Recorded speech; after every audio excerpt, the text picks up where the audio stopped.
नमस्कार, मेरा नाम है विवेक सिंह और आप देख रहे हैं संवाद।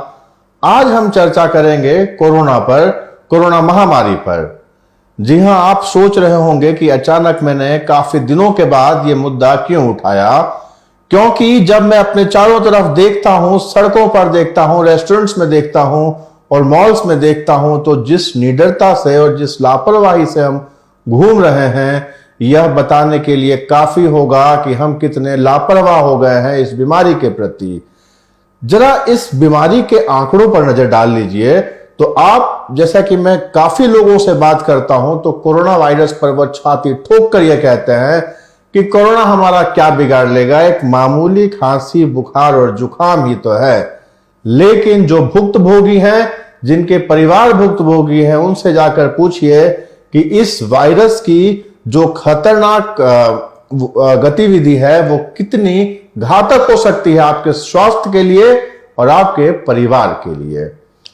जिस तेजी से ये नंबर बढ़ रहे हैं और आपके शहर में, आपके राज्य में और आपके देश में जिस खतरनाक तरीके से ये संक्रमण फैल रहा है, आने वाले दिनों में यकीन मानिए अस्पतालों के बाहर कतार लग जाएगी। क्योंकि अगर हम आंकड़ों पर नजर डालते हैं तो आपको आंकड़े दिख रहे होंगे कि देश भर में 90,000 से लेकर 1 लाख प्रतिदिन संक्रमण की संख्या बढ़ रही है।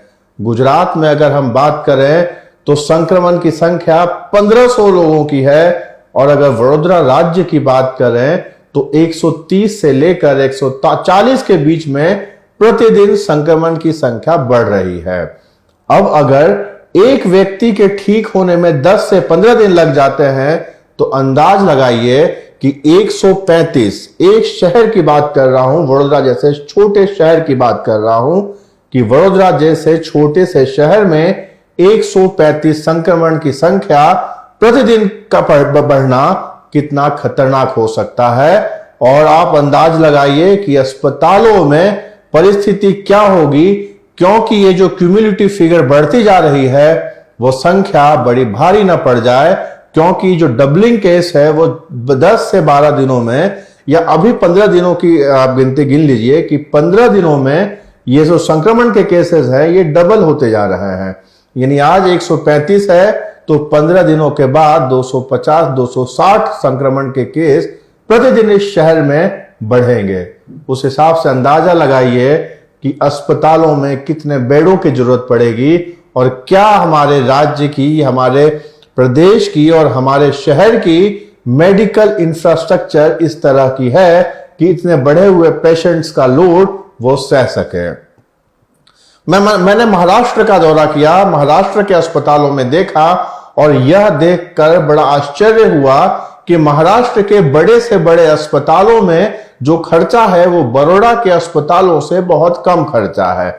जी हां, महाराष्ट्र में प्रति कोरोना के संक्रमण के जो मरीज है वो 4 से 5 लाख रुपए में बड़े से बड़े अस्पताल में ठीक हो जा रहे हैं और जो उतना बिल आ रहा है। बड़ौदा की बात करें तो हमने पहले भी कई ऑपरेशंस किए हैं और आपको अपनी स्टोरीज में बताया है कि बड़ौदा के अंदर 8 से 10 लाख औसतन तो कोई भी अस्पताल ले लेते हैं। उस हिसाब से अंदाजा लगाइए कि जिस गति से यह केसेस बढ़ रहे हैं, क्या हालत होने वाली है शहर की, क्या हालत होने वाली है हमारे राज्य की। और 1 लाख प्रतिदिन का संक्रमण इस देश में हो रहा है। 10 से 15 दिन के बाद जब ये डबलिंग फिगर हो जाएगा तो 2 लाख प्रतिदिन केसेस बढ़ेंगे। आप अंदाजा लगा सकते हैं इस वायरस की जो खतरनाक पद्धति से ये बढ़ रहा है, फैल रहा है, उसके क्या खतरनाक नतीजे हो सकते हैं। सरकार ने फिगर्स को छुपाने के लिए, क्योंकि कुछ राज्यों में और कुछ शहरों में चुनाव हैं, इसके लिए वहां टेस्टिंग कम कर दी है। तब भी 1 लाख संक्रमण प्रतिदिन बहुत ही खतरनाक फिगर है और हम अब अमेरिका को भी पछाड़ चुके हैं प्रतिदिन के संक्रमण केसेस की बात करें तो। इसके लिए आपको और हमें बचाने कोई सरकारें नहीं आएंगी, खुद की रक्षा खुद करनी है। इस वायरस की गंभीरता को समझिए और छाती ठोक के ये कहना बंद कर दीजिए कि यह वायरस हमारा क्या बिगाड़ सकता है। क्योंकि जब यह वायरस बिगाड़ेगा तो चंद दिनों में आपका परिवार आपके लिए दुखी हो सकता है। उस दुख से बचने के लिए सावधानी और सोशल डिस्टेंसिंग का पालन जरूर करें। संवाद से जुड़े रहिए। समाज से जुड़े हुए हर मुद्दे पर हम संवाद करेंगे। नमस्कार, जय हिंद।